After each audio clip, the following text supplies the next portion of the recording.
Hey guys, so here's the stove with a good fire going, and you can see I've got the ash drawer, the ashtray pulled out a little bit to get maximum airflow, and I just put in a scoop of creosote remover.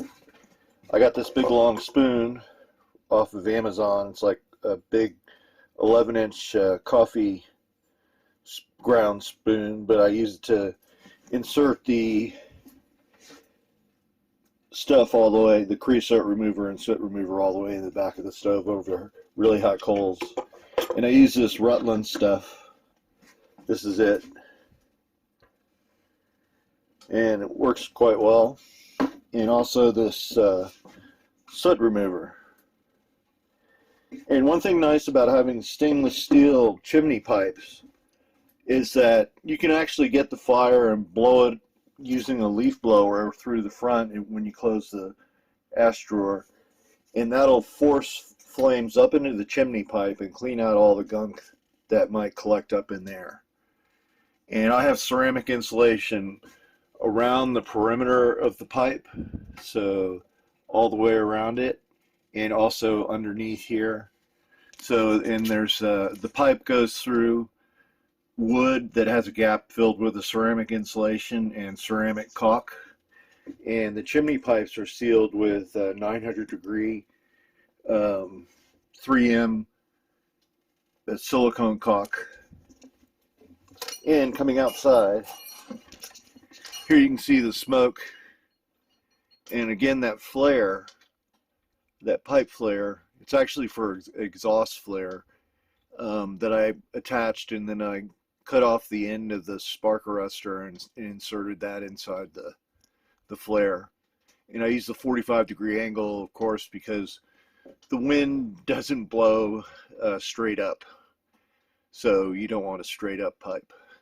By having a 45-degree angle, if the air's still, it'll still suck out the air. I thought about putting a 90-degree angle, but that wouldn't work as well as this does. So it's the best of both worlds, going with a 45-degree angle. And the wind, as it goes from the narrow part of the bell to the wider part of the bell, it speeds up, and that helps suck air out of the center pipe there. And you can see the holes in the spark arrestor to catch any embers. Anyway, but occasionally flame gets up in there, and I'll use a leaf blower through the front of the stove. Just have to be extremely careful to get the flames up in there and clean all that crap out. And with the creosote and soot removers, it turns it to ash, and it's dissipated harmlessly as smoke. So anyway, it's a great stove. I've got the leaves out. They're also removable, so you can detach them and use the stove that way too.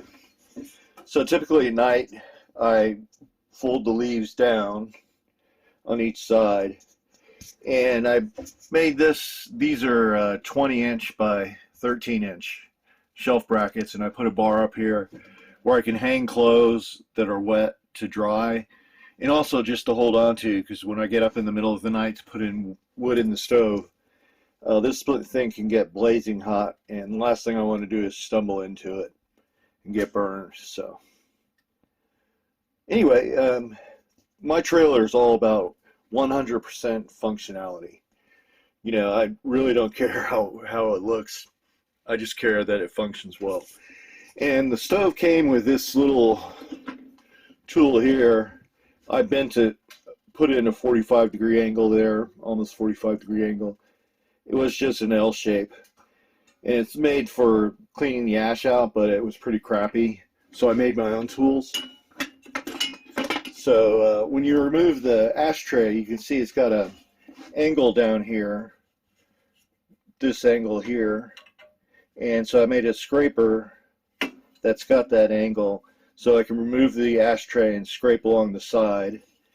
And also I can do this inside the stove, and I made one for that one for the right side, and this one for doing the left side down here. So.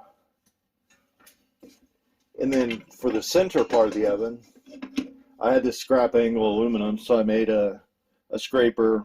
It's got a wide part that reaches way to the back and then pulls the ash forward. And then from the front, it's a little narrower, and I can push the ash back, and you just push the ash back and forward till it falls into the ashtray, and then just empty the ashtray. And I typically have to empty the ashtray about once or twice a night. And I typically close the vents more, so it's got this air curtain technology, which I thought might be just gimmicky, but it actually works.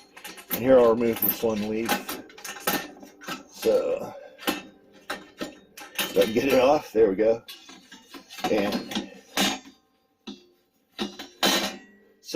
And then I've got this little hammer I use.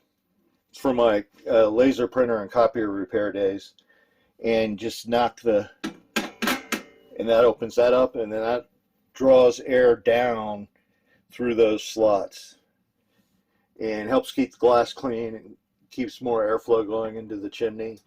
And you have to wait until you've got a good fire going before you open those up, or else you'll have smoke coming out of those holes. But now the fire is so hot, it's got incredible suction, and with that flare on the outside again, I'm just getting incredible performance out of this stove.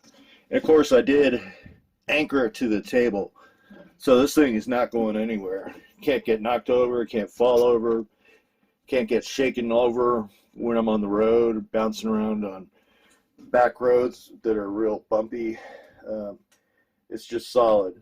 And of course I'll probably have to clean out the stove and disassemble it and retighten every screw, which I did initially, because when it came with 2 screws in the front here missing. They were in the bottom of the box. The box came totally sealed up with tape, so the screws and nuts were in the box. You got to remember, it came bouncing all the way from China, so of course stuff's going to come loose. And with expansion and contraction of the stove under heating, you're going to have the screws get loosened. So I figure like once every month or two I'll have to tighten all the screws. But for when I got it, I think it was like $360. It's just a great little stove, and just the right size for this trailer. The living space is 150 square feet. I've got to this horizontal line here, it's 7 feet wide by 20 feet to the rear. So the trailer is 7 by 20, that's 140 square feet. And then I've got the triangular front here, and that adds another 10 square feet, 20 square feet. So I estimate 150 square feet, 170 square feet, around in there. So it's a great little stove for this small space. And of course I've got the silverboard insulation in the roof, and I've only got one window, and it's single pane glass. I couldn't afford a double pane one, they're just too expensive. But I do have the porthole windows, which were actually designed to be windows for exhaust hoses from snowmobiles while you're warming them up.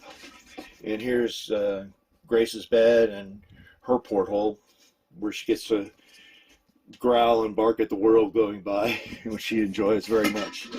But anyway, just thought I'd give you a peek at what the stove is like when it's running. And hope you're having a great day, and we'll see you in the next video.